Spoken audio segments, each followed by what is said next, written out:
One word for the growth is organic.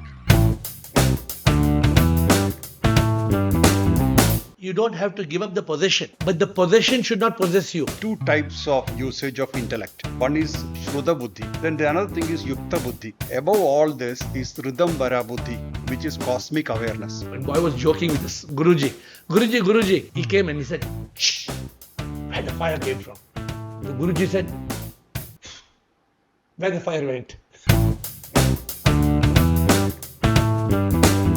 The teachers asked you, right, what do you want to be when you grow up? I don't know why I wrote it. I said I want to be alone. Alone. Yeah, and the teacher was very unhappy. She called my mother and said, this boy is a bit not up to the mark, so take him out. But fortunately, my maternal grandfather was a very big visionary. And he said, just leave him alone. One day, the whole world will respect him. A ship is sailing in the middle of the ocean. There's so much water outside. So much water outside doesn't matter. But if a hole comes in the ship and if the water comes inside, then the ship sinks. Ship will sink. Then karma is the motivational side, the desire matter. Desire matter is not sexuality. People think karma is sexuality because of Kama Sutra. It's not true.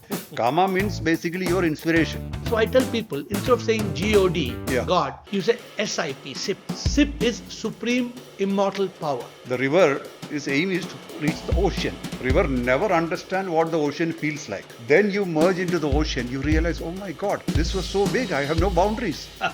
This is beautiful. I sometimes feel That's so right. ridiculous. I mean, in the name of God, you are killing each other. I tell people, insan mein hi Bhagwan hai. If in the name of God you are killing, what is devil's job? I tell people, don't say God. Because the moment you say God, I believed in Shiva. Yeah. When I was 8 years, till I was 48, I used to say Om Namah Shivaya. Then I realized Shivoham, Shivoham. That Shiva is not only there, Shiva is here, Shiva is everywhere. This is very beautifully said. I liked it. Relations, positions, possessions. Yeah. It never comes with me when I die. Yeah. You know, I tell people, I started with nothing, achieved something, Yeah. became everything, Yeah. only to realize I am nothing. Nothing. So you said it very beautifully. Ego is something people are highly confused about. Yeah. We call a light bulb electricity is nonsense, right? Then when you have the realization, there is liberation and unification. The river merges with the ocean. The Atma becomes one with the Paramatma. But otherwise, like the Sukshma Sharir, the mind and ego which is ignorant, born out of ignorance, it's carrying karma and it's reborn. I tell them very clearly, if you don't connect to me, nothing will happen. But if you don't connect to yourself, everything is lost.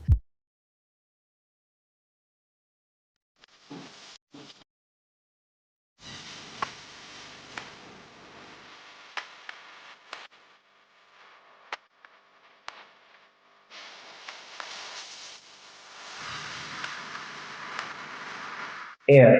Atman in Ravi. Happiness ambassador. A spiritual mentor. transformational author, and a philanthropist.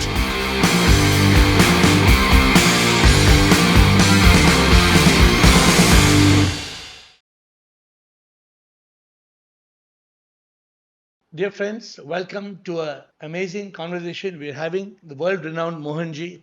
He is globally known, respected, spiritual leader, humanitarian philanthropist, known for his message of unconditional love, selfless service, and what he calls liberation from all bindings. A former corporate professional, he left his career to dedicate his life to spiritual upliftment and global harmony. He is the founder of several organizations which are active in more than 20 countries. Mohanji's teachings are rooted in universal truths beyond religious boundaries, focusing on inner silence, purity, and connection to the divine within. He emphasizes living a life of purpose, compassion, and awareness. Actually, I'm amazed to see the kind of work Mohanji does. When I was looking at your profile, I mean, it takes courage, it takes a lot of passion to be able to be in 20 countries and to spread the message. In fact, the first thing I want to ask you, what's the magic? What's the magic that is spreading to 20 countries? Or is there some logic which you would like to share? What is actually my mission in life is to help people reach eternal happiness through enlightenment. So is it your mission that you would like to share through these 20 centers? Are all of them having the same message? Please do share about you, your work, and your centers. One word for the growth is organic. I never planned it. Nothing is planned. We never thought about a particular method of operation, nothing. I just started speaking or started articulating, and people started getting. In fact, before all that, I used to write, and people used to appreciate their writing. Now I don't have time for that, but that's when the whole thing started rolling out. Then it reached a stage where a lot of people started coming, and it grew and branched out to different countries. So even now, I don't have a plan. I didn't make any plan even now. Activities which are happening, see, I can say the mission is raising the awareness of the people of today's life. See, there is two types of usage of intellect. One is called the Shruta Buddhi. We collect from whatever we can from the world, through teachings, through schools, through books, everything. Then the another thing is Yukta Buddhi, what you derive out of it, using your intelligence, your own, that's your own product. Above all this is Ridambara Buddhi, which is cosmic awareness or cosmic consciousness.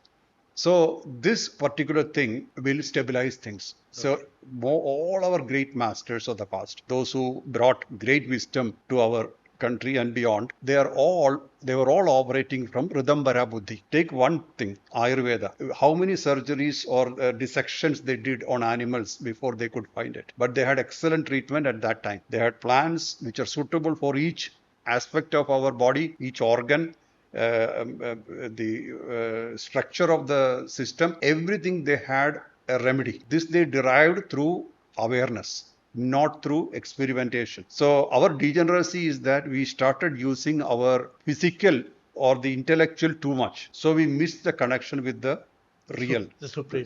So this is the awareness which I'm trying to bring. And the teaching is very simple. Be yourself. So there is an individuality in you which nobody can take away from you. I have the same. Everybody has their own.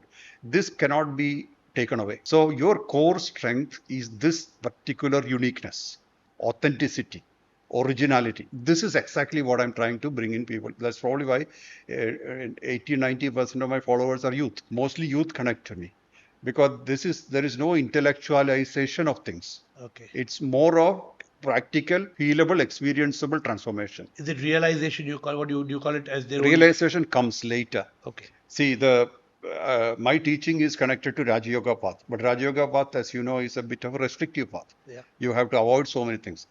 I didn't say that to people. I said you avoid what you want to avoid. I'm not telling you.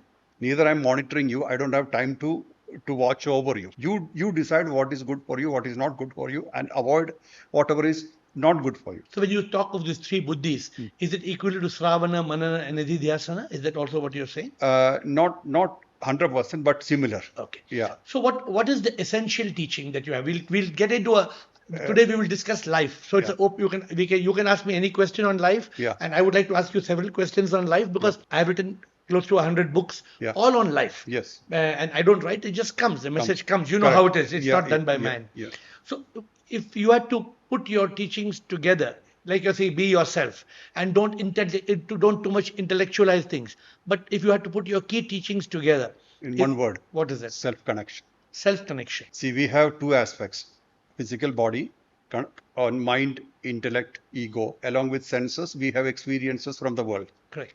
But there is an energy which is running it. Two aspects. One is the still energy, the Shiva, and the moving energy, which is the Shakti. This moving and still have to be together, because still energy cannot activate fully. Moving energy is required to activate. That's why Devi is considered as even above gods. Okay. So this differentiation is what I'm telling people. Self-connection means, please understand, this is what you are. Is it to do with the soul, that we are the divine soul? Is that what you... We have our soul aspect, which is the energy aspect. Because of that, we call it life. Yeah. Once it moves away, we call it death. Correct. So being aware that in everything, whether you see or hear or feel or touch, experience, this energy aspect is the cause. Correct. So that all the time people are aware. So that will take them to the real in them. That will lead to self-realization. So do you also follow the Neti Tattvamasi method, or you don't? Not too much. Okay. I don't tell people to practice too much. I tell people to practice in life. Very good. Life is the practice. Beautiful. I think we have a lovely conversation coming up. So I'd like to just ask you what you think of the way I put it, and how we have to sometimes agree to disagree to reach the final conclusion. I don't think our ultimate goal is the same. Yeah. So when people ask me what is the soul, I tell them it's a spark of unique life. SOUL. It's a spark of unique life. Correct. So when people celebrate a birthday, I tell them it's not your birthday. Actually, you were born 9 months before. Yeah. Because you were conceived in the very first cell. Yeah. The body is formed later. Correct. Then the body arrives. I call it happy arrival day, Yeah. not happy birthday. And then one day the body will die. Yeah. But that's not I. Yeah. That's why people say he passed away. So they burn the body, they bury the body. Because if I was sleeping, they dare not burn my body. Yeah. I'm there. Yeah. But they say when I leave the body. So who is it that leaves the body? I'd love to learn from your perspective as to, I only tell people we all use computers. So today, like you said, taking from where you went, the body is the hardware. It's the gross aspect. Correct. The mind and ego is the software. It's a subtle aspect. But for a computer to work, hardware and software are not enough. You need the power supply. Electricity. If the power supply is not, Yeah. and we are that power supply. Yeah. So I would wonder if you would like to touch that now, or you would like to ask, get to the next point, which I want to ask you. No, you are absolutely right. This is the best explanation. See, electricity is not interested in anything. It's neutral. Correct. It is, see, the soul, your soul is not interested in you as an experiencer. Yeah. Neither interested in me. Correct. It just exists. And like the sun's nature is heat and light. Correct. Sun never decides anything. Like that, the whole universe is created from that energy source. But the energy source have no interest in anything. Correct. So all the major aspects of life, such as soul, the sun, the air, the trees, the plants, the nature, they are all neutral. Guru is also neutral. Guru is not deciding anything for you. You are deciding that this teaching will suit you. So that level of freedom is kept everywhere, all the time. So we somehow find attachments to create the drama, and then we get stuck to certain things. Otherwise, the whole world is neutral. Everything is flowing. And even if if one sentence you can talk about God, you can only say Divi Surya Sahasrasya, brighter than a million suns. What Robert Oppenheimer said when the small atomic bomb was detonated, the journalist asked this question: what do you feel? So he said, Divi Surya Sahasrasya. This is what was mentioned in Mahabharata when Krishna revealed his full form. Yeah. It was pure brightness. Nobody could see. Few people saw, whom Krishna had allowed to see. So you can't see brightness, the pure brightness. So that's the only thing you can talk about God. It is genderless, neutral, not interested completely. Same is our soul. It's not interested in any of our emotions. Beautiful. But so this understanding should always be there while living the life. So the outside world does not enter you so easily. That is what I'm teaching the world. That is, you do everything you like to do. Don't restrict yourself. Don't deny. You choose what you want from life. I'm not watching. But outside world, if it is too much inside you, then your existence is affected. Correct. So you can bring in anything you like, but be aware. So awareness is very key here. Very beautiful. Yeah. You know how beautifully they say a ship. Yeah. A ship is sailing in the middle of the ocean. Yes. There's so much water outside. So much water outside doesn't matter. But if a hole comes in the ship and if the water comes inside, Then the ship sinks. ship will sink. Yeah. So if the world comes inside us, then Yeah. we will sink. Then we are lost. No, very beautiful. Since you spoke about God, I tell people, don't say God. Because the moment you say God, I believed in Shiva. Yeah. When I was 8 years, till I was 48, I used to say Om Namah Shivaya. Then I realized Shivoham, Shivoham. That Shiva is not only there, Shiva is here, Shiva is everywhere. So I tell people, instead of saying God, Yeah. God, you say SIP, SIP. You say SIP. It's not Krishna, Shiva, Jesus. There's no name. SIP is Supreme Immortal Power. A Supreme Immortal Power which is nameless, formless, birthless, deathless, beginningless, endless. Omnipresent, omnipotent, omniscient. These words you're familiar with. Yeah. I'm just rattling. You are absolutely right. So, Mohanji, what I'm saying, so this whole world today, unfortunately, we'll touch that if possible. The world is fighting because of God. I sometimes feel That's so right. ridiculous. I mean, in the name of God, you are killing each other. When I tell you Hindi, you understand a little bit of Yeah, Hindi? yeah.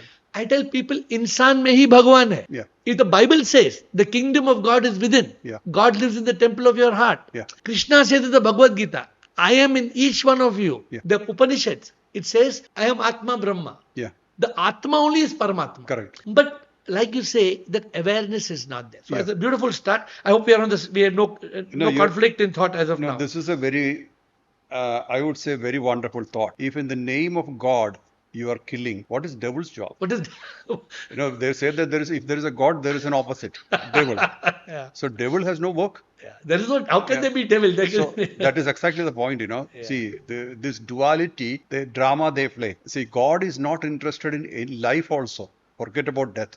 And all the things, see, if you look at any human, we recognize the human based on gunas, sattva, rajas, tamas. These things are attributed also to God, which is beyond anything. Like electricity, we call a light bulb electricity is nonsense, right? It's So crazy, yeah. that electricity going through light bulb gives you light, because the light bulb's job is, or its creation, configuration is to give light. Same electricity going through television gives you picture. Correct. So that is not the problem with the electricity. Yeah. So electricity going through the soul sitting in a bird behaves like a bird. Correct. So how can you attribute guna to the electricity? But this is our ignorance. We are Ignorance. right from the time we were 100%. in school, we were taught things that we remain a fool. Yes. We see a DOG, but we don't see God in the DOG. Yes. Yes. In reality, Yeah. if the Atma leaves the dog, Yeah, then it returns gone. to five elements, the five elements of nature. We are all made of. So the whole thing is that always having the constant awareness that matter is separate from energy. That's all. That is the constant meditation. But one thing more funny, I don't, since you're saying this, I toppled upon one realization later in life. So we are very clear that every energy, like we have got solar power, wind power, they're all coming from one supreme energy. Yes. And that is the supreme energy which is beyond human comprehension and human definition. But science, in their branch of quantum physics, has said that ultimately every atom, every molecule of matter is also energy. Correct. Now, this is something which is mind-boggling. No, but it has to be, no? Because how did matter happen? Only through conglomeration of energy. Correct. Atomic bomb theory. Yeah. When atom is dissected, raw energy is released. Correct. So raw energy assembled becomes matter. So before there was no matter, before the universe came from single or simple sankalpa. But one thing we all forget, why this whole confusion happens usually is because this self-creating nature we don't understand. See, we just have to look at our life to know how self-creation works. So if you understand this mode of self-creation and evolution and dissolution, that is why the Brahma, Vishnu, Shiva we have defined. But even beyond all that, if you simply understand the whole thing is self-created, then the creator part itself goes away. Correct. Who creates? See, I don't have to create. I cannot create my body. I grew and I die someday. But that is Tattvamasi. Thou art that. You are that. And that self-creation aspect is understood. We'll understand the role of God. You said something just now which jumped me to this point. You said energy and matter is separate. But with this science creation, if energy is energy and matter is also energy, then ultimately it's all that one supreme. It is all energy only. Yeah, ultimately. But for the sake of experiencing, you need to have duality. Absolutely. So we have animate and we have inanimate. Correct. But ultimately, so I wrote a book. It's called Possimum. The book. Particle of SIP in every molecule of matter. Okay. So therefore, one day my Guruji, Radha Vaswani, he was my Guru. One day I was just walking with him. I got awakened in 31st August 2014. Till then I was a businessman, making money, running after more money, more. Like you. You were also into corporate world. Yeah. One day I was going with him and I told Dadaji, tell me about God. He said, God is in this table. No, come on, don't joke. Dadaji, don't joke. I can understand you say God is in you and me, that energy, Shakti, Atma. He said, one day you will understand. One day you will realize. Yeah, this is the whole point. See, the most of the confusion in the world is non-understanding of the self-creation aspect. Everything, that is why Krishna also said, I happen. He didn't say I take birth. See, taking birth is if you have a creation, there should be a creator. Yeah. But when you understand self-creation, self-maintenance and self-dissolution, that is exactly what's happening in the world around us. But somehow, what people are ultimately saying, of course it's beyond comprehension and definition, but this energy that we are talking about is supremely intelligent. Correct. Because imagine today man has created AI. Somebody asked the question, who made AI? AI was made by HI. human intelligence. Yeah. No, who made HI? It is obviously SI, No, Supreme this Intelligence. is very intelligent energy. Yeah. Very, that is God factor. Yeah. Is that God, the problem, as you rightly said, using the word God is that people attribute gunas. Immediately you reach the Yeah, physical because aspect. it's your God and my God and God which is as a form and a personality, all those. But if you look at God as an intelligent energy which is neutral, the whole story is okay. And the world will have peace. Peace. Problem is that we believe we are the only one right. It is true in a way because you are a karmic being or any karmic being is right in their own way. Absolutely. But their right is their right. Another person's right is their right. It's all right anyway. So, but if I say only my right is right and yours is wrong, there is a problem there. So sometimes we don't agree to disagree because the ego, Yeah. the ego, I tell people, if the ego stands tall like a wall, then we will have a fall. Yeah. The ego should fall. And how the ego will fall? If we go back, what you spoke beautifully of self-creation and self-evolution, nobody will deny we were born as a zygote. How did the zygote become 25 billion cells of a baby? 1 divided to 2, 2 divided to 4, 4 divided to... Correct. This is not spiritual talk. No. This is scientific talk. And ultimately, when that first cell came, one sperm and one ovum, how did it fertilize? There was a spark. There was like we take a matches and we where did the fire come from? Once they asked a spiritual saint, very nicely, when boy was joking with the Guruji, he came and he said, shh, where the fire came from? The Guruji said, where the fire went. Correct. Yeah. He had no answer where the fire went, right? Yeah. So everything comes from nothingness and everything goes back into that Nothing. Yeah. Mohanji, tell me, I'm sure you have a lot to share because we are quite aligned, but we also have our own different ways of looking at things, which is very beautiful because otherwise... That's how it should be. Otherwise, it's just a same. Otherwise, life becomes boring. Everybody's same. So tell me, what according to you is the purpose of life? Life has a purpose, or some people say, "Aana jana kuch bhi karo." Do you think life has a purpose? Yeah. There are two ways I can say. My purpose will be different, yours will be different. But for an average person, whatever happens every moment is the purpose of life.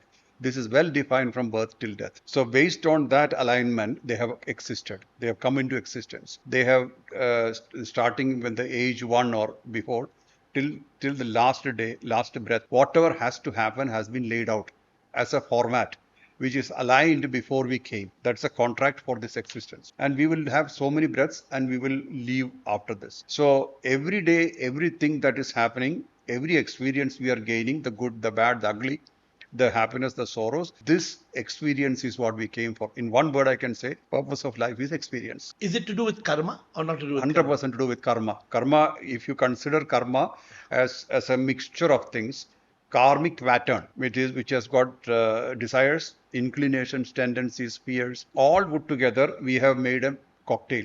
And that is going through the life. See, some of the things which are happening are completely flavored by how we are. Like, for example, if I am not well, I look at the world, even though it's beautiful, we will not see the beauty. So 100% how we are, that's how we see the world.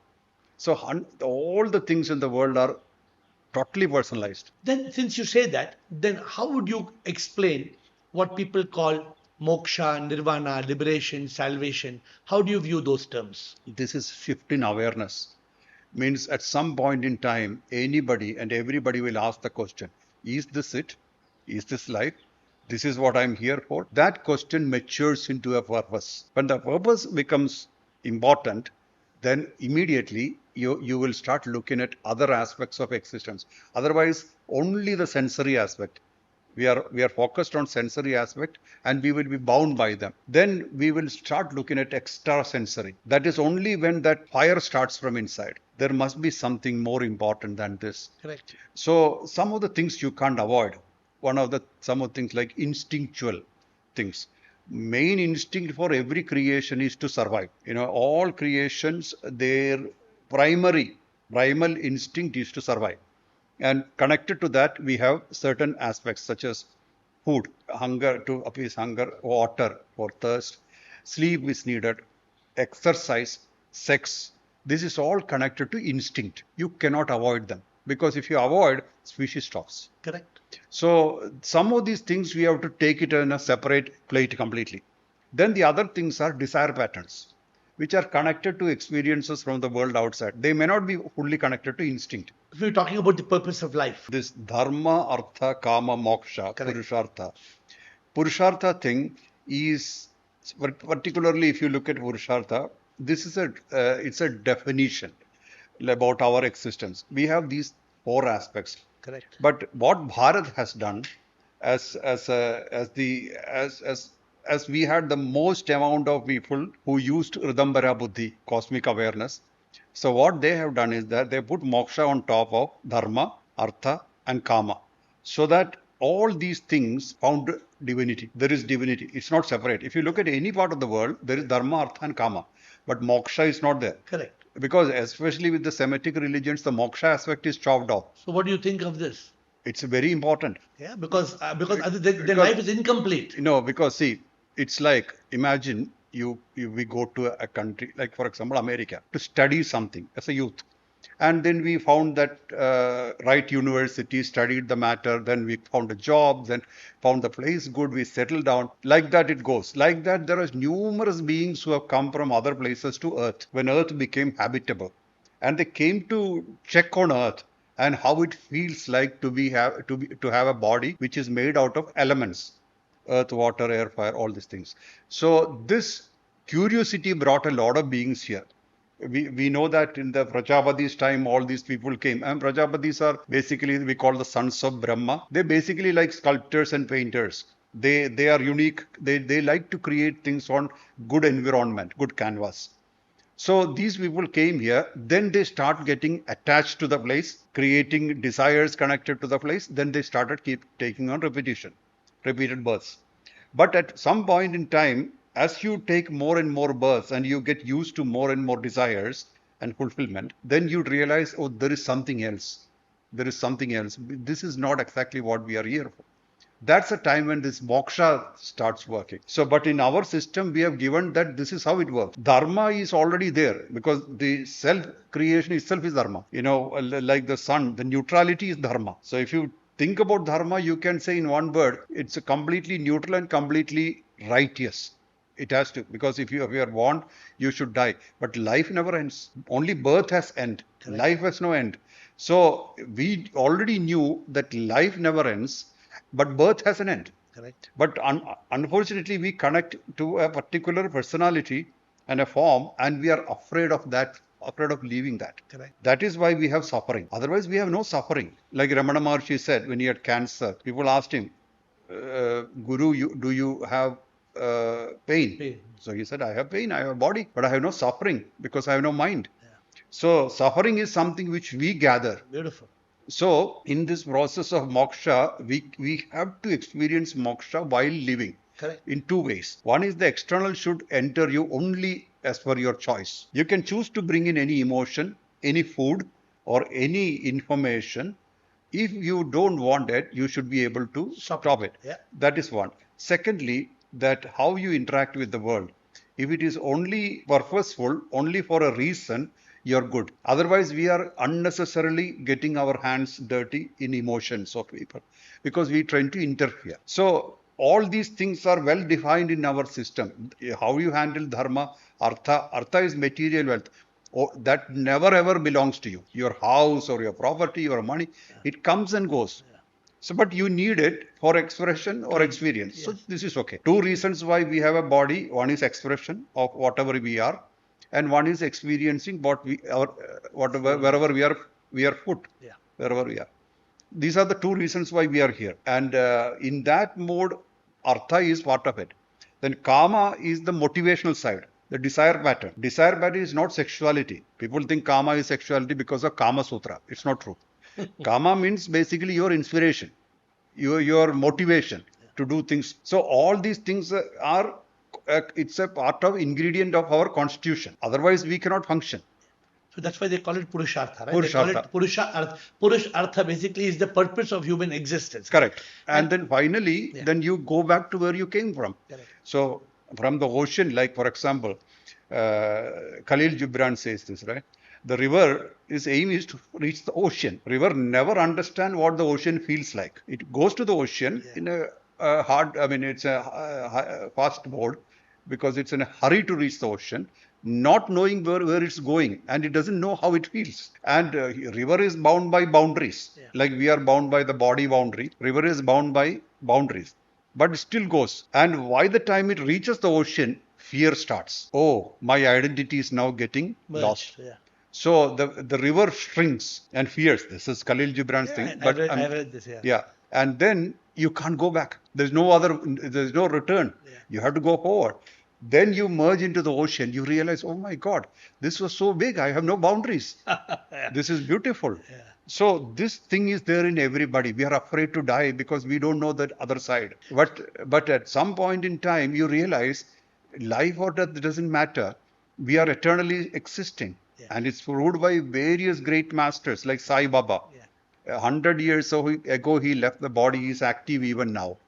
But people don't understand. Yeah. So people don't, what you're talking about, this Purushartha, Yeah. this matches along with the 4 ashramas. Yeah. If you look at it, Yeah. Brahmacharya, Yeah. Grihastha, Yeah. Vanaprastha, and Sannyas. Sannyas.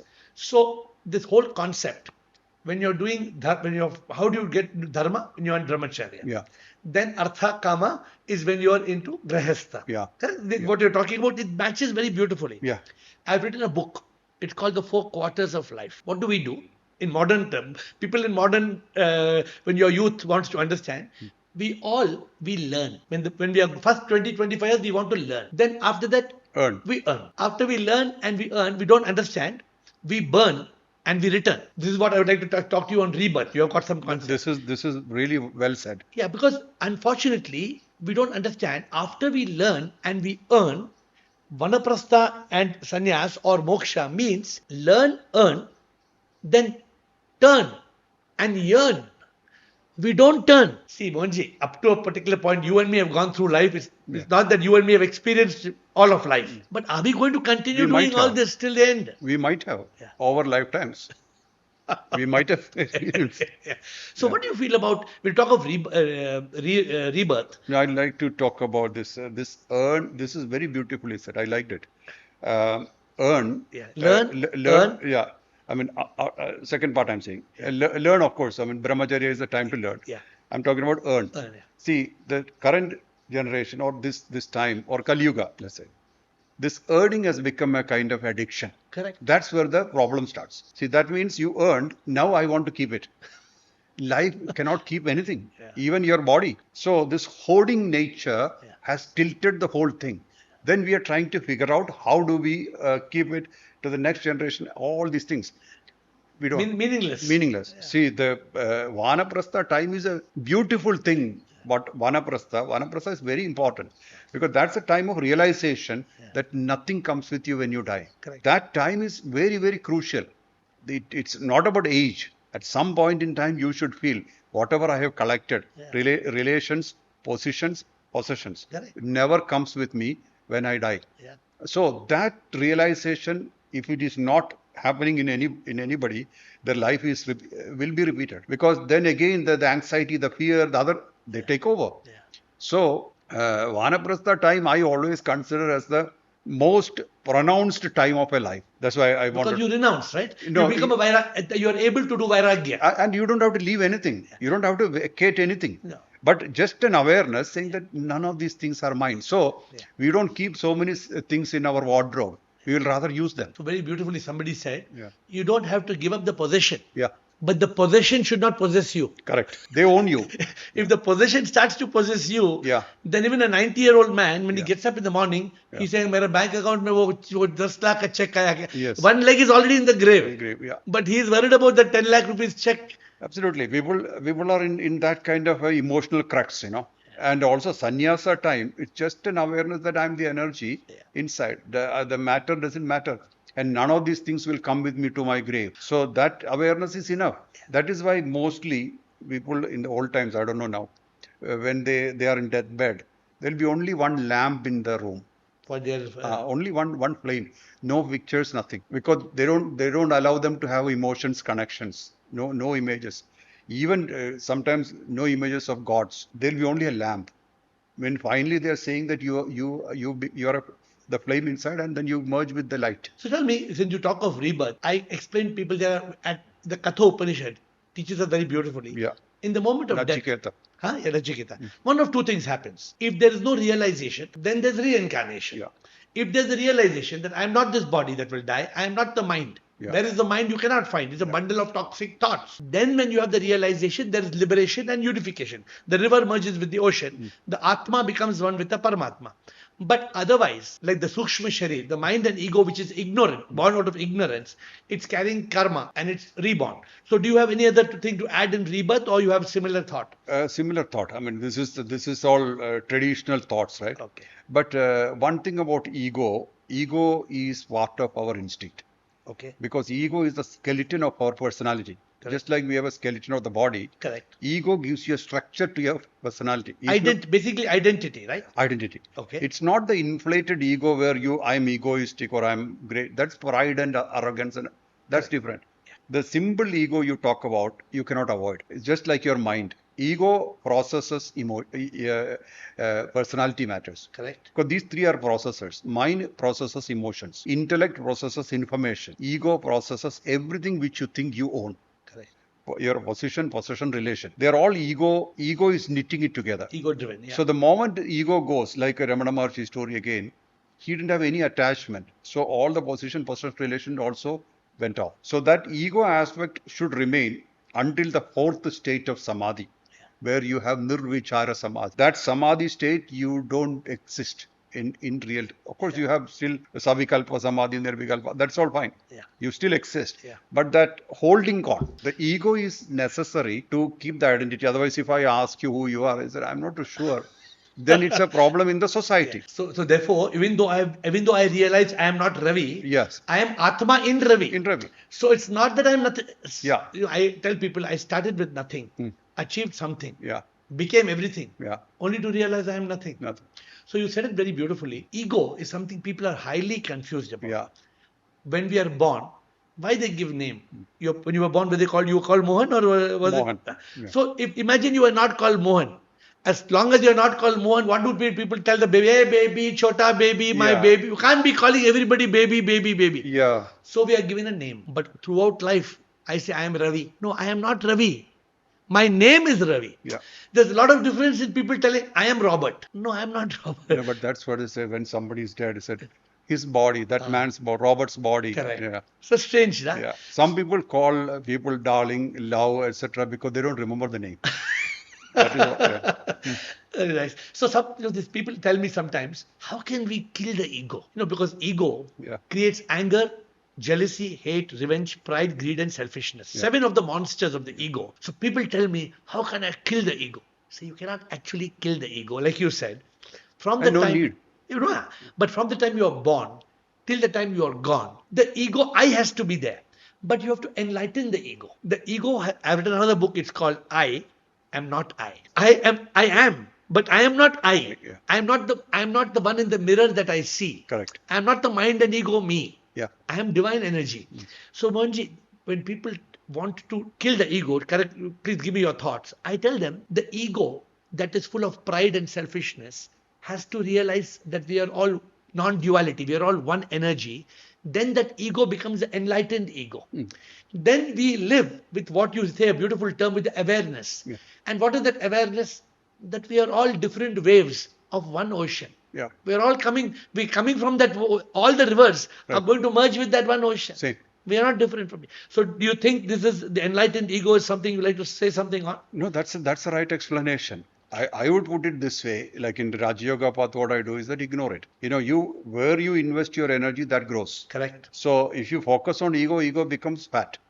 Now, obesity, that comes with every investment.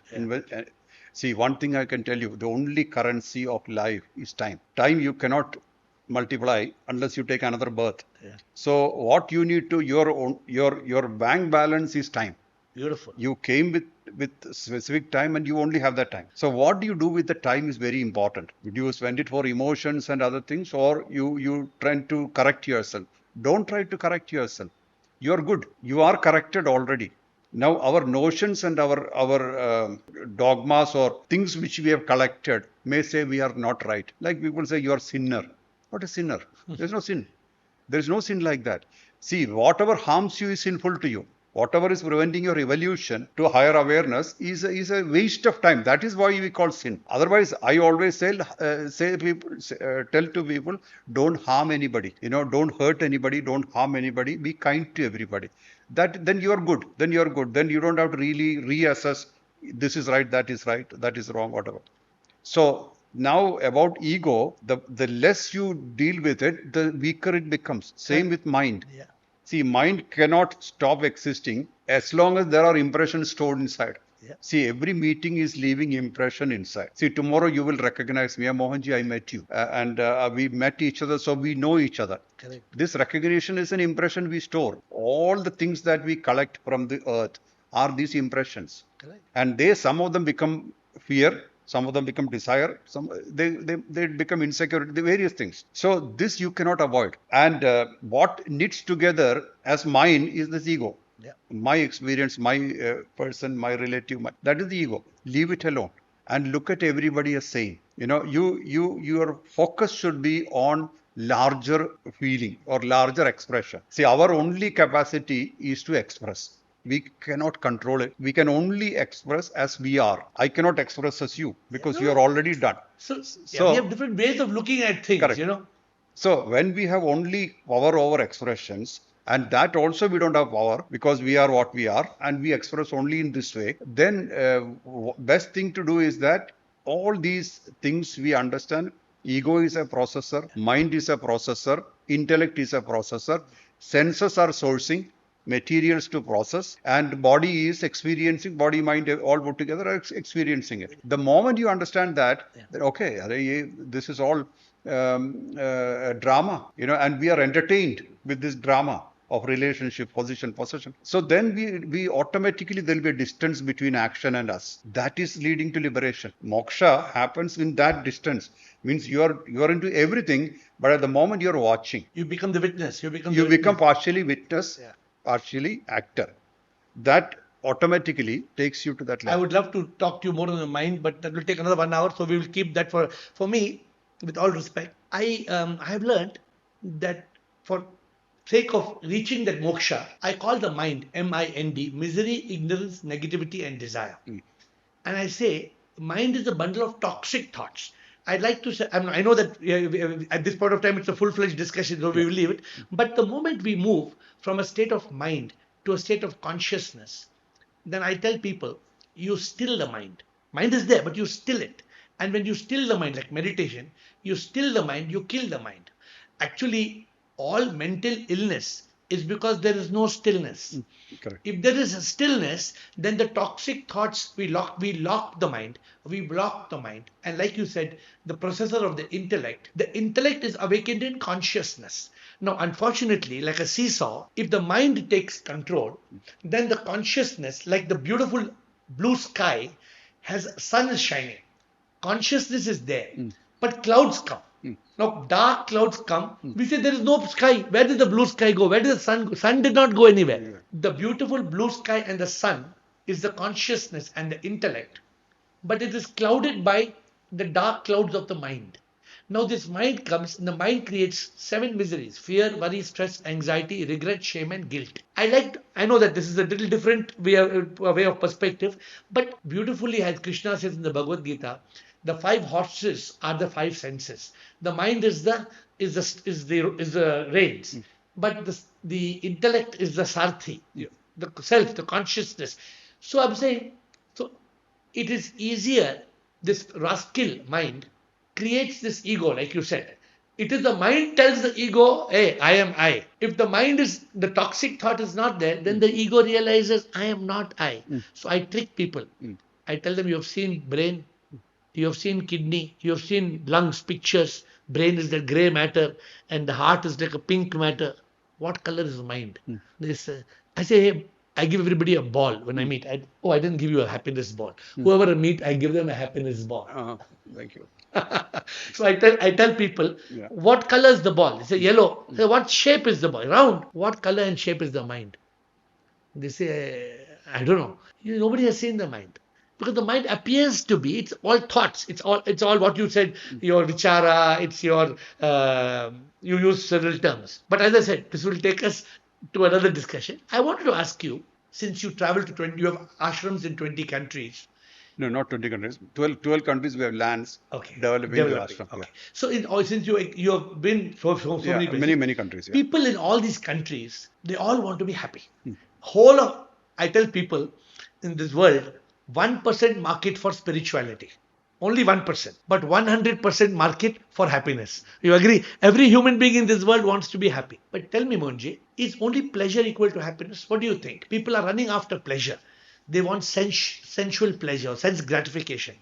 What is your logic or your understanding of happiness? Well, number one, pleasure is definitely not happiness. Pleasure is a fleeting thing. It changes or it asks for more. Happiness, as we, from the spiritual angle, it is perpetual bliss state. But you can't reach there so easily. Number one, mind is not storing anything, but kosha, substratum is storing.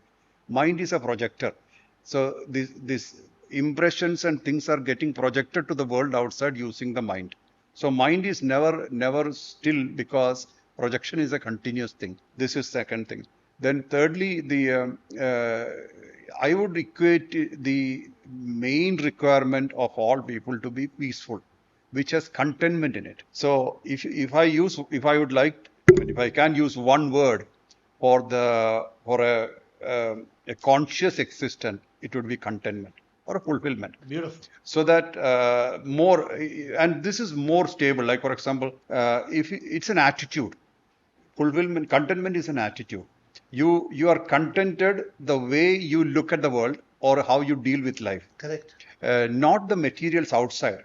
Whenever we are our life depends on the things outside, we are never stable. We are never contented because we'll always have deficiency. Correct. So when our attitude is of happiness, then everything is okay. This is coming to, like Upanishad said, the food that came to your table without asking is the medicine for you. If you choose it, then it's a different story. But what came to you naturally is a medicine for you. Means that's what's brought. Like situations come, destiny throws situations. How do you handle them? Like this ball, you get thrown. Something is thrown to you all the time. If you are resisting it, it's pain. If you are accepting it, it is happiness. So the core of happiness is a self-acceptance mode. First, you have to accept yourself with all your weaknesses. All people have weaknesses. Nobody is only strength. We all have weaknesses. We have good, bad, and ugly in us. Correct. Everything in the world we have. Correct. Because we are also part of the whole world. So that self-acceptance is the core of the journey to happiness. And through that self-acceptance, you can accept the things from outside also. And the less you take in, like for example, somebody abuses us using bad words. If you keep that outside, we will sleep peacefully. If you take it inside and then the ego churns it into something like a mountain, Then you can't. then you can't sleep. So contentment and peace would be according to me, more appropriate thing beautiful. which everybody needs. Pleasure is a fleeting thing.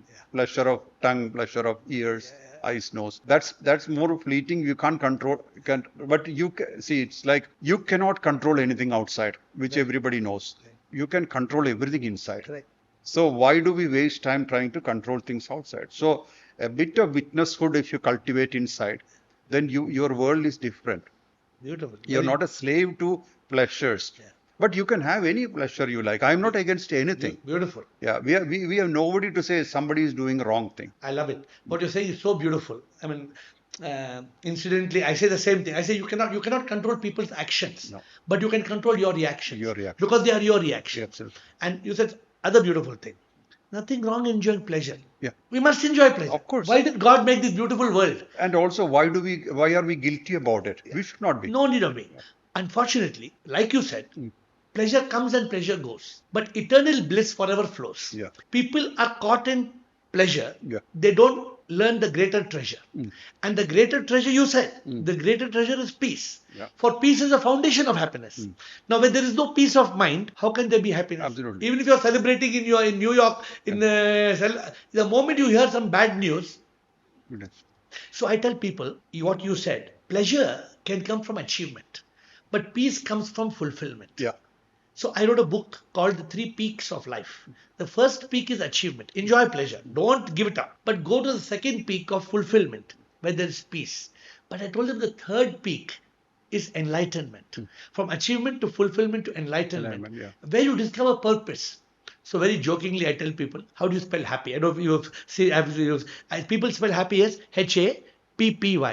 I say you cannot be happy. I say happy must have three P's. The three P's are the three keys. If you want to have, if you want to be happy, you need pleasure. A lot of sannyasis, if you look at you, some people may misunderstand you to be a complete sannyasi. But I'm sure you are not. Yeah. I've not taken sannyas. Yeah. So why should, according to me, we don't need to, because the first No, P. titles have come to me, like Vittal Babaji, Vittalananda Saraswati Maharaj gave me the title of Raja Rishi, Raja Yogi. Then Avadut Nadananda gave me the title of Brahma Rishi. But I don't use titles. But we I don't- just use Mohan Ji, Yeah.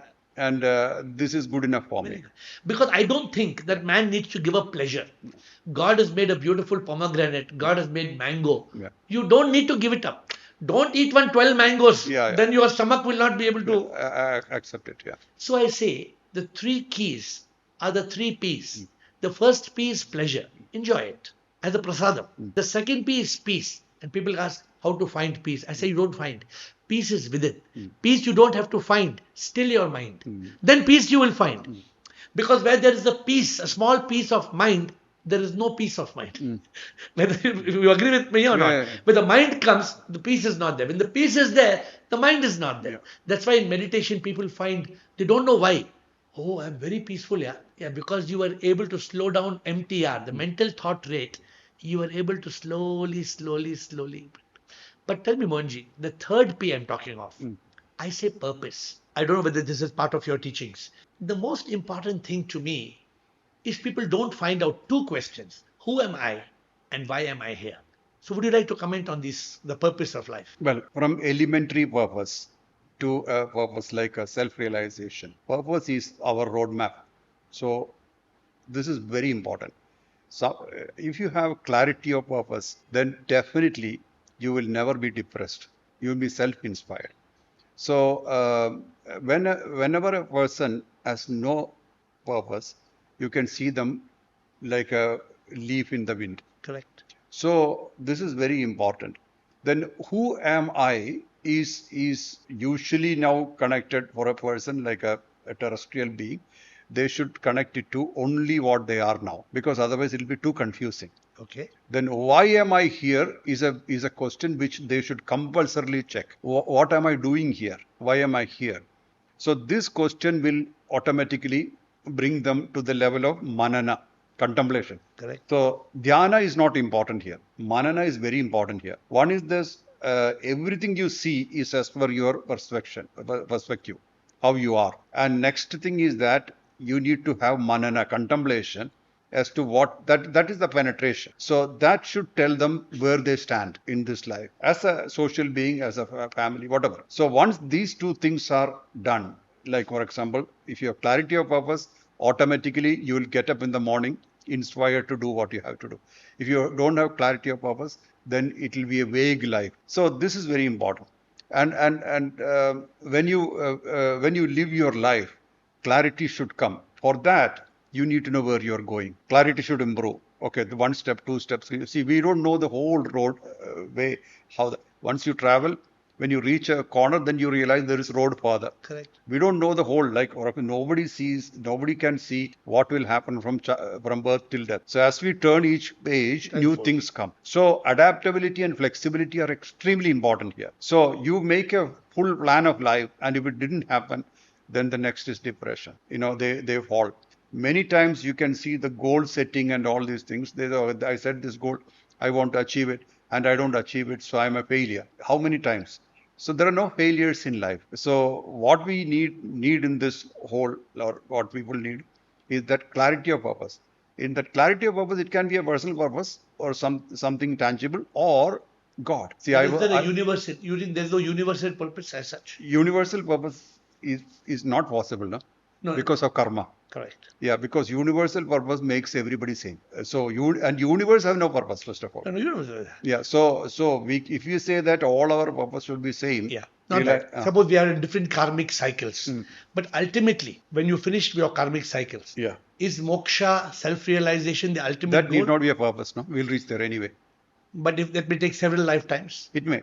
So that is why gurus are there, right? Yeah. Gurus give them this option. Everybody meets their guru in their life normally, but hardly anybody sticks to them because other things take over. Yeah. They take guru as a plumber or electrician. Yeah. When there is a problem, they go to them. Otherwise, So, but actually, the job of a guru is somebody. I have reached here. You can also reach. That's all. Guru has no other job, just to be himself. Yeah. And that connection is what is the most important connection. He doesn't have to teach also. See, I didn't have a guru when I was going to Himalayas. I went wandering.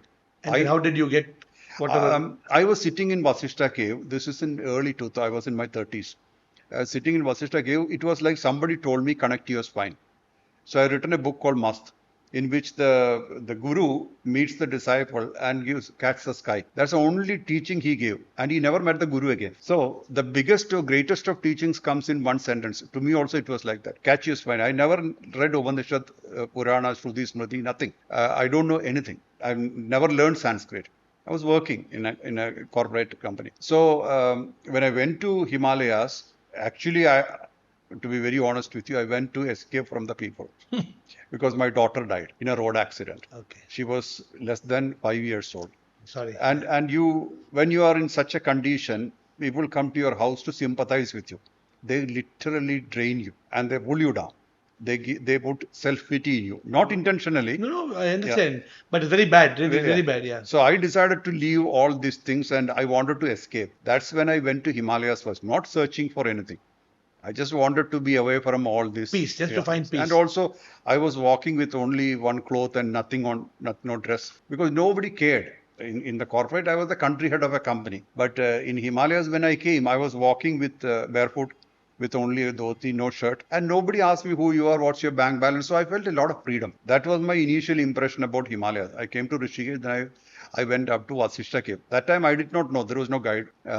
So I stayed, I was sitting in the Vasishta cave. I used to take dip in Ganga, sit there. And somebody told me there is a thing called blank state where you have no thought. I said, okay, let me try that. Nobody gave me any technique. And I somehow escaped this Swami log there. Many of them are ready to teach you something. And I was not really keen on having any particular teaching or path. So there I was sitting and this thought came, as if somebody came and told me, there was nobody there, that connect to your spine, catch your spine. Then onwards I started feeling the spine, not meditating, while walking, while talking, while sitting, I remember spine. So what happens is, normally we are 120 degree oriented, face ear to ear. But the moment you start connecting to the spine, this 180 joints, 360, become 360 degree, because you become centered. Not meditating, just being aware. It's only awareness. I didn't sit and meditate. And even when I used to sit and work in the office, I used to do that. I used to feel my spine. And after leaving this Vasishta cave, you went back to the office? No, I came back to work. Okay. Then I used to go there whenever I have leave.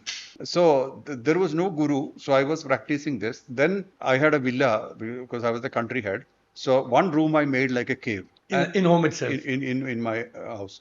And then I used to meditate there. And it went on for some time. And the main thing is, like, I can tell you how the shift I was feeling. See, the villa, I was living alone. I didn't have a family, nothing. When I was sitting, I had only one lamp and I focused there.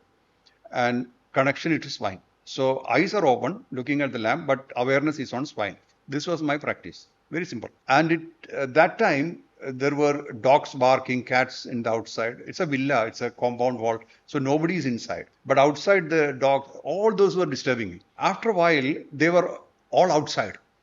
They disappeared. It disappeared. I'm in a bubble. Later, it so happened, I can read the number plates outside. Cars parked outside the wall. All those details I can see sitting here. Then another level, all the sounds are in another planet, not even near me. So this kind of state is over years, not like a few months, like through 2-3 years. But I continued the practice. Every day, 2:30 a.m. I get up. Whatever happens, immediately I take a bath. I had very less hair. Take a bath. And then I sit down at 3 to 6, 7, 8, sometimes 10 up to 10. Still. And this was my practice in my workplace and where I was living. And then one time, I used to come to Himalayas. Every holiday I come here. Even if it is 4 days, I fly to Delhi, take a cab, go. This was my thing. At one point, it was as if somebody asked, why are you faking this whole thing? This thought came. So thought is not something which I had created. It came from consciousness. Yeah. So I did not know what I'm faking because I thought I'm doing seriously, and there is result. Then I craved for the answer. It took a few weeks, 2-3 weeks. I literally broke down because everything is lost, right? All this built up is lost. So then it came. You're going to a place of peace where there is peace, and you can even feel it. But you're not bringing it here. Why are you going to a place for searching for something when you don't have it? You can't take it home. Whatever you cannot have inside is not yours. That answer came very wide and clear. Nobody told me. I felt it. Yeah. That time onwards, I stopped visiting any place. I was, even if there's holidays or whatever, I used to do my thing. And that I would call it. Then the second major thing happened was people started coming to me, and I did not know what to teach them because I had nothing to teach. They say that you're very peaceful, so we would like to be with you. So it's a big villa. So there are many bedrooms, and people used to come there, stay there, eat, but I did not know what to do with them because I had no particular teaching. I never learned. Then people, see, the thing is that I was living the life of a country head. So I have meetings and travels and all these things. So it was a completely different world in the morning and night and the evening.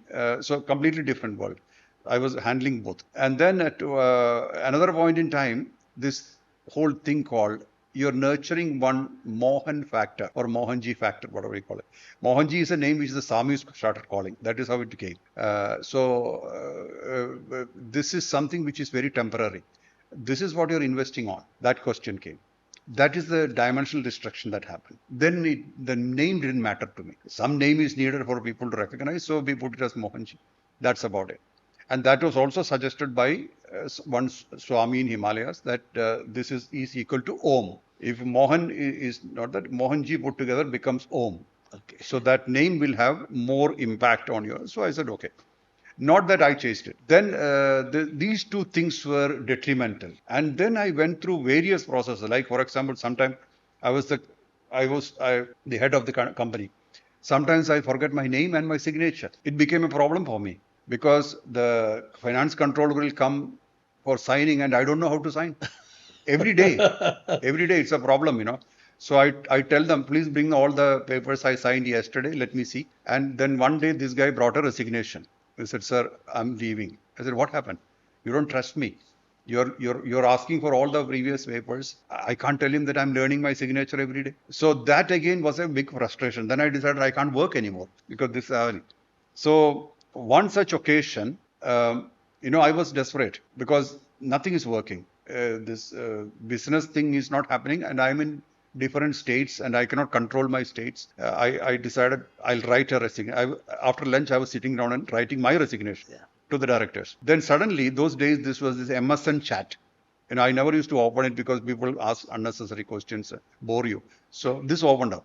And my yoga guru of 6 years ago, in my late 20s, 30s, I'm not been in touch. And he had his guru, he studied from Himalayas under a guru. And he came on and said, Mohanji, are you there? I said, sir, how did you get me? No, I have to tell you something. This state which you have now will end in this month. Hold on.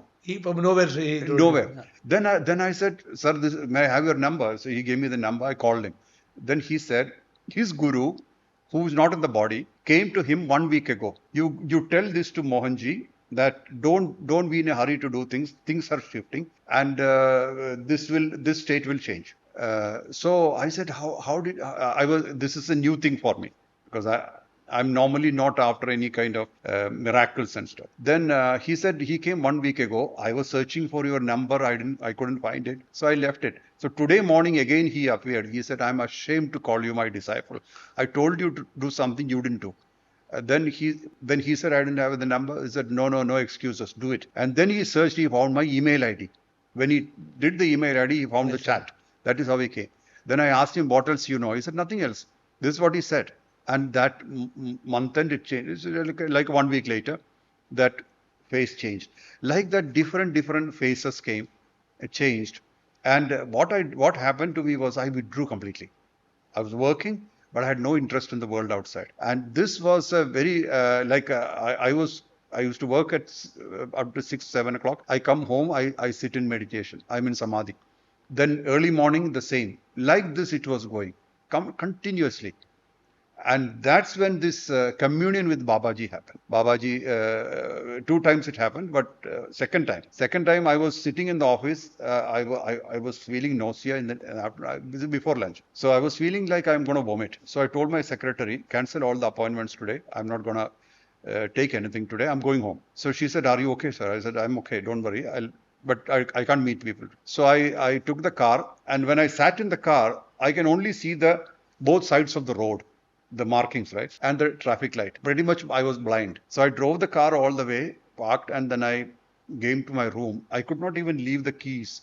I was lying on the bed and Babaji started talking. That's when he explained the golden path, what I'm supposed to do in the world. And then he said, you have to teach. So I said, no, this is good for me. I was thinking that I'll always work. Salary was good, job was good, money was not a problem.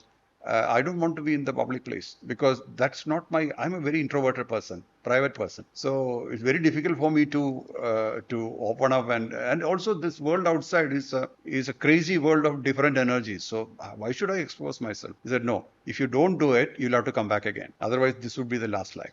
And so what is the golden path in summary? Golden path is what I'm teaching now, the Raja Yoga path, where self-connection, I said. Are there some particular principles and 2, 3 principles? Yeah, the main is connection to yourself. This is the Raja Yoga path. Then second is awareness, always be aware. Third is acceptance, always accept yourself and mainly self-acceptance. And fourth is anadan. And fifth is ahimsa, practice non-violence in thoughts, words, action. And we do lots of anadan in the world. Very interesting. So this all the ashrams around the world, you're teaching the same same thing. What do you call it? It's Raja Yoga path, but we have a course called Empowered. Yeah, but that course is basically to take people to this. So many people are practicing it.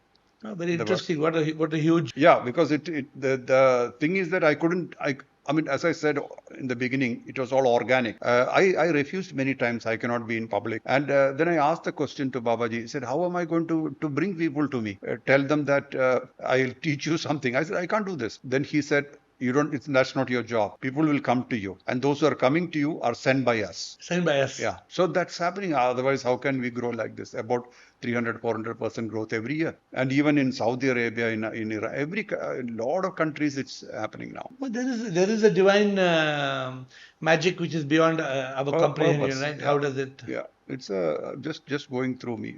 So at this point of time, this has gone to a profound different level. So you don't tell all your people that they must work towards liberation in this lifetime. Is that what you do? No. I leave them alone. If they want to, they will reach. No, they automatically they do. So many people have had. I like to give experiences. I don't like preaching, so I talk less, and I give specific. I answer specific questions and experiences. As I said, most of my following are youth. They connect to this very easily. Not that I tell them, and I don't. I tell them very clearly. If you don't connect to me, nothing will happen. But if you don't connect to yourself, everything is lost. Why did you skip that question? The last question when you said, "Who am I?" Who am I? You skipped that a bit. Why did you skip that? No, I didn't skip. Who am I? Is a fundamental thing. Yeah. That question is good. But more than that question is why am I here? Yeah, why am I is more, and what am I? What is this thing? So that is why I said the matter and the energy. Yeah. And as you rightly said, the intelligent energy, which is a part of soul. Ramana Maharshi said Nan-yar, correct? Nan-yar. So do you subscribe to that? Or, yeah, I do. So we are not this body. Body will die. Yeah. And the mind is a subtle aspect which is basically avidya. Yeah, self-enquiry is always there. Yeah. So we are the divine soul. You have any doubt in the fact that we are all divine souls, that we are sparks of life? Do you have? Each of us is a spark of unique life. We all consider we are the personality, right? No. The world, normally, no, I'm not talking about the people in the spiritual path. Yeah. Generally, people do not even think about the soul aspect. Correct. Like we don't consider electricity until the light goes. Absolutely. So 90% of how many people are spiritual? All the spiritual people have self-enquiry anyway. They're already converted. Correct. So we don't have to preach to them. Okay. They already know They awaken. They're already awakened to some level. Correct. In their own way, bhakti, jnana, karma, Yeah. Raja Yoga, Java Yoga, some way they have already got the path. Yeah. So we don't have to preach to the converted. So you're telling people who are seeking something who don't Correct. know it. Yeah, they from the basic you have to tell, and it should be their language. So I normally self-acceptance is the thing which I tell. That solves many things. Without Self-acceptance will later lead to self-realization. Is what you're it saying. leads to self-realization. But your focus is more on self-acceptance. Yeah, because if you're fighting with yourself, you can't progress. Most people are our biggest judge is ourselves. Criticism towards ourselves, non-acceptance, complexes, all these things are filled in. And also, education system gives it. You are not like me, or you look at the other person, he's got more marks. These kind of things. You see, I was almost thrown out of school when I was small. You know, when people asked, the teachers asked you, right, what do you want to be when you grow up? I don't know why I wrote it. I have 5 or 6 years. I said, I want to be alone. Alone. Yeah. And the teacher was very unhappy. She called my mother and said, this boy is a bit not up to the mark. So take him out and give him another special needs education. My God. But fortunately, my grandfather, maternal grandfather, was a very big visionary. And he said, just leave him alone. One day, the whole world will respect him. So my mother kind of convinced the teachers, and I continued the education. I didn't lose any year, but I was not interested in much of this education, which makes you another brick on the wall. So people who follow the golden path, Raja Yoga, basically Raja Yoga. But where does the golden path ultimately take you to? Dissolution, beyond realization. See, even if you look at the Samadhi, states of Samadhi, the first level of Samadhi is that action, desire, fulfillment. That's the action. Second is desire, but no fulfillment also is okay. Third level is because you are not fulfilling, desires don't happen. Third level. Fourth level, because you are not having desires, mind collapses. You become minimal mind. Because there's no projection, no desire expression. Then fifth state is you realize you have a body. It's called Savikalpa Samadhi. You have a body and you have an existence, but at the same time you are unaffected. Sixth is you don't even remember you have a body.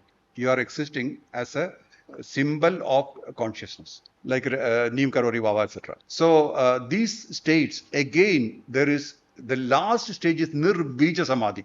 The seed of existence itself dissolves. That is only potential. That's what we're talking about. Dissolution. Dissolution means even the seed for a reincarnation cannot happen. Even after moksha, the seed can still exist. So in the Raja Yoga path, which I am trying to tell, even the seed cannot exist. So that it's complete dissolution. Then when will you come back? Possible. When Krishna took birth, so many enlightened or realized masters who were already dissolved came back to assist the avatar. Such collaborative things can happen, but not karmically. It's all dharmic existence. So maybe a dharmic birth is possible, but definitely not a karmic birth. Karmic birth ends with nirvichara samadhi. No thoughts.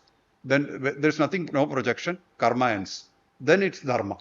So savikalpa and nirvikalpa are all dharmic avasthas, states. I think we started off with a lot of confluence of our thoughts, and now suddenly there's a whole new thing. So we will have to make this part 2, because today I don't want to tire you too much. But probably you touched on something. People in the common world are confused about the term samadhi. Basically, if you look at Patanjali, you must be familiar. Yama, Niyama, Asana, Pranayama, Pratyahara, Dharana, Dhyana, and Samadhi, correct? So you reach that state through, people think asana and pranayama is yoga. Basically, they are only preparations towards the ultimate union with the divine, yoga. But as you go into the state of samadhi, basically, there is the way we look at it. You move from state of mind to a state of consciousness. And in a state of consciousness, in the Vedas and Upanishads, we talk more of Sat Chit Anand. So Sat is truth, Chit is consciousness. You are in Sat Chit Anand. You are in truth consciousness. And this truth consciousness gives you bliss. So keep this aside. I'm trying to relate it on the path of samadhi. In samadhi, you evolve in such a manner, like you said, sarvikalpa samadhi, nirvikalpa samadhi.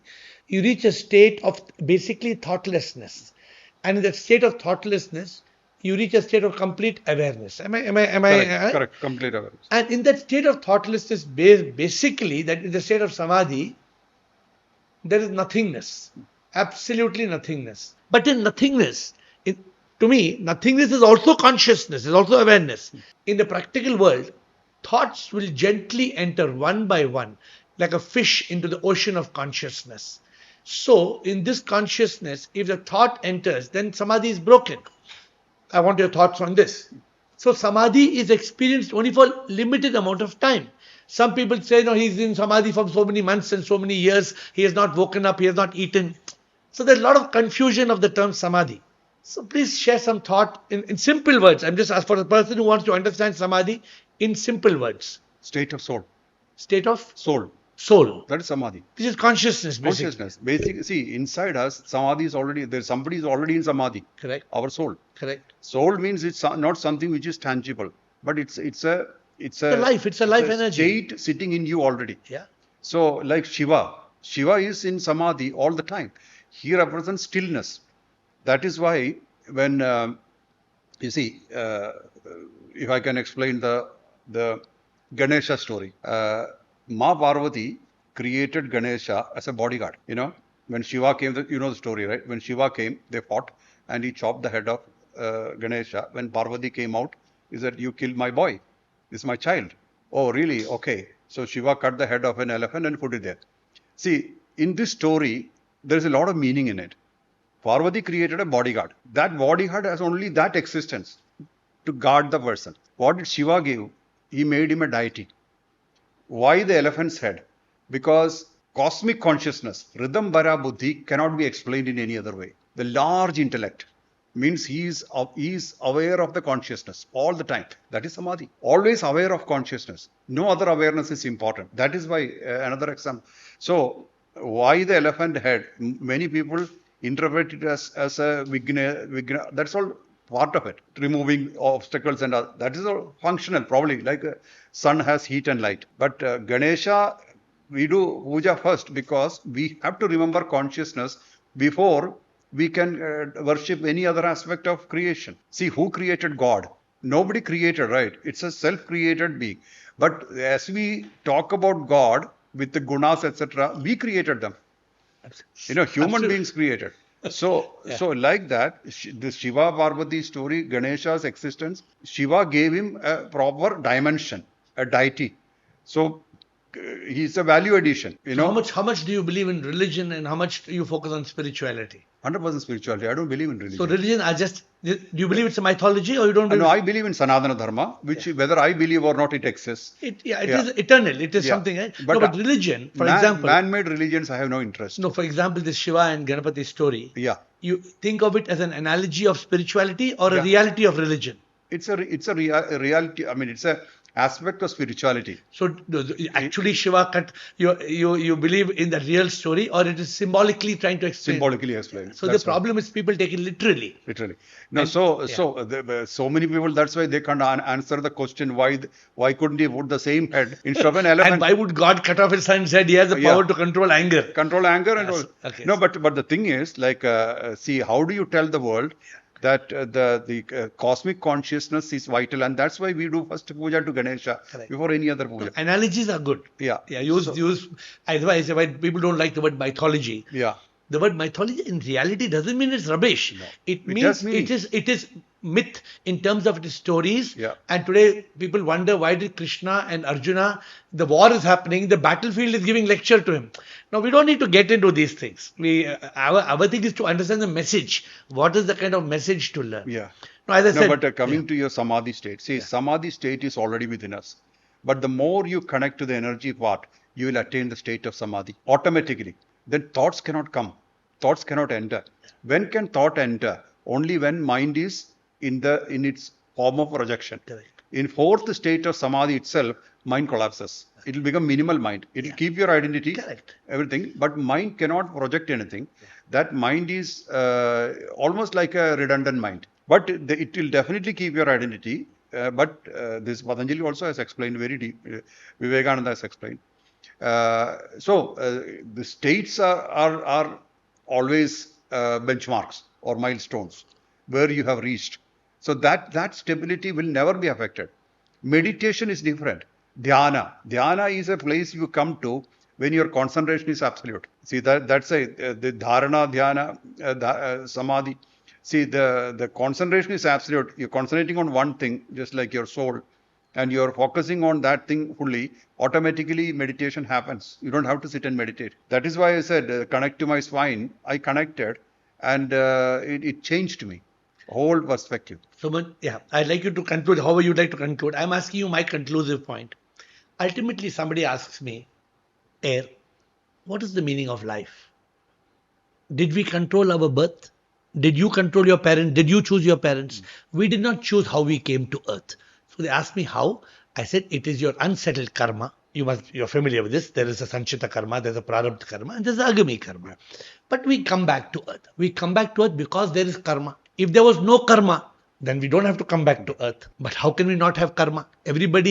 Nobody is free from karma. But how you become a karma yogi? Which means the goal is to become not being the karta. Yeah. Although you are doing karma, you are a divine instrument. You are not the one you're not accumulating karma. Correct. A lot of people have this wrong theology or philosophy that if I do good karma, I'll get moksha. Good karma will tie you with golden handcuffs because you will be rewarded for your good deeds.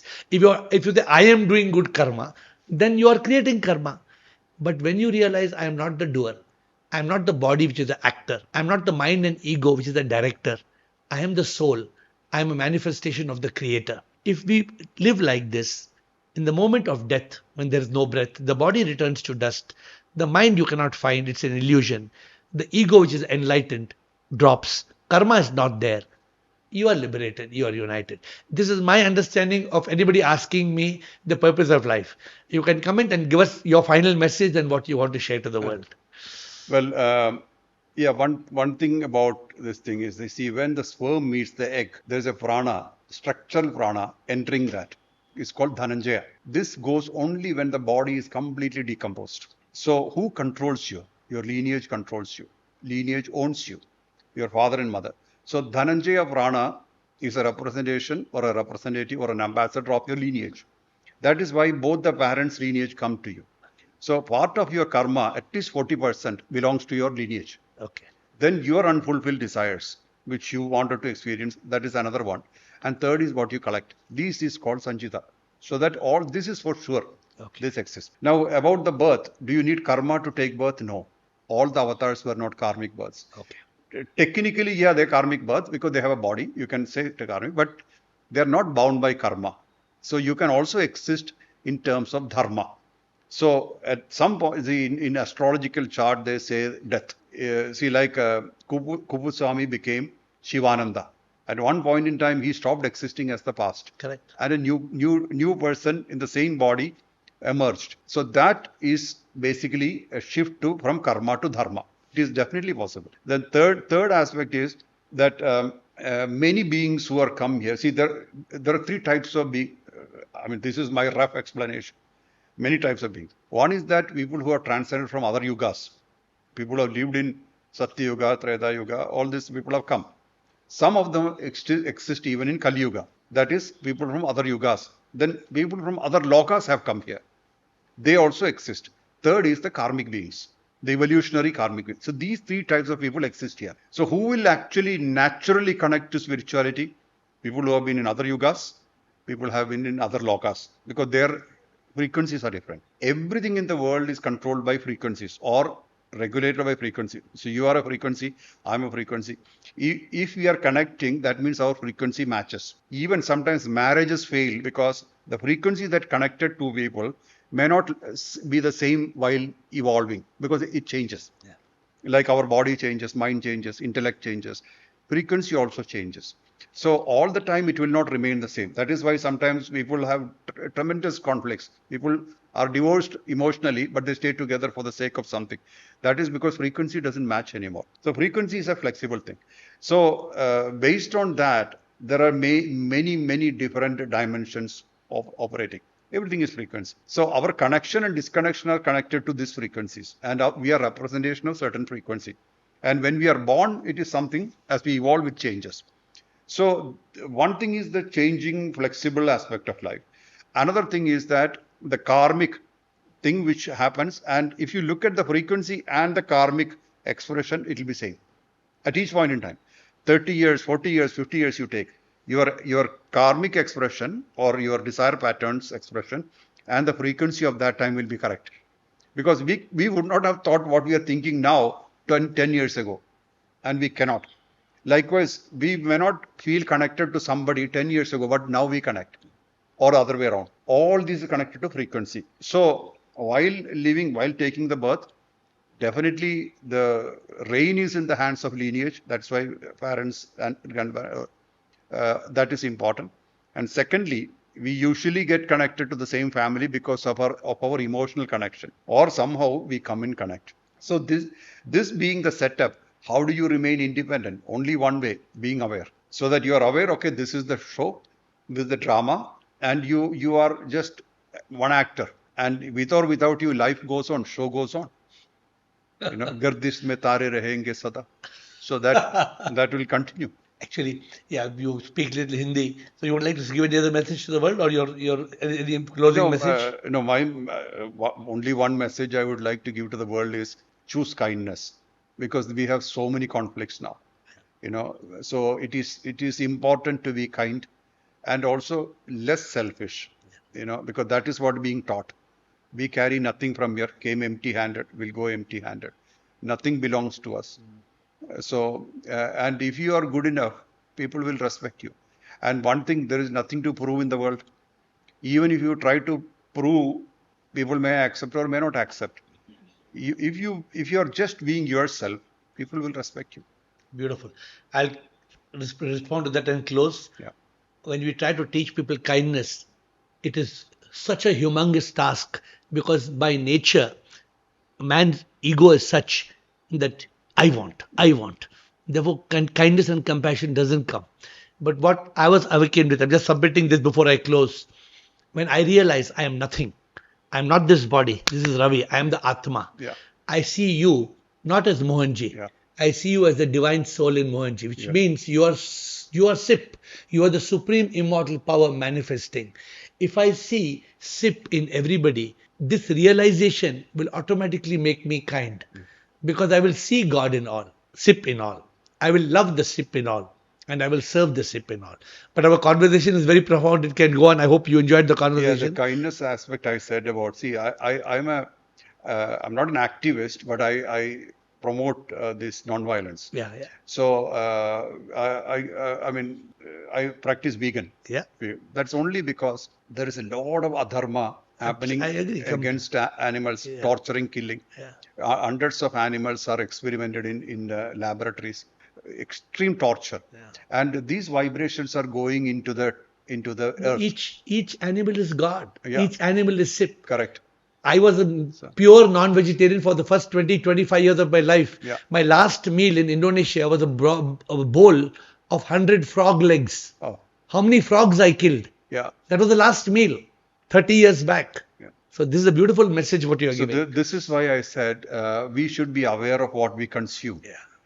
Through mouth, through emotion, Through everything. through intellect, information, whatever we collect inside, it is creating something inside. And also clean friendships are important, where you want nothing from the other. Those kind of people should come together. So I'm now working on a project called the World Tribal Alliance. So I'm uniting the indigenous tribes of the world. We're going to have a big conference in South Africa. Government is supporting it, South African government. So we're already working in Amazon forest, Colombian forest. We're working with Zulu tribe in Africa, indigenous tribes of Australia. So we are uniting these tribal herds, New Zealand and all, Norway and Alaska, Hawaii. So we're bringing them together for protecting the forest. Very good. So the minister asked me when I met him, why WTA? I said preservation. What are you preserving? I said culture and nature. And these two things together will bring a better balance to the world. And when I was speaking to an Alaskan head, this is like Dalai Lama. The predecessor chooses a child and brings the child up as the next one. So he said, I cannot join any conference until I see his eyes. He wanted to see my eyes. So I went on Zoom and he saw my eyes and he was very happy. And he said, I'm part of it. And then he said, this will be like a United Nations of the world, of indigenous. So I'm trying to bring, because nobody can protect the environment like indigenous. They are the guardians of nature. Yeah. So this is the mission which I'm now mostly on. That's why I'm traveling to Norway and all.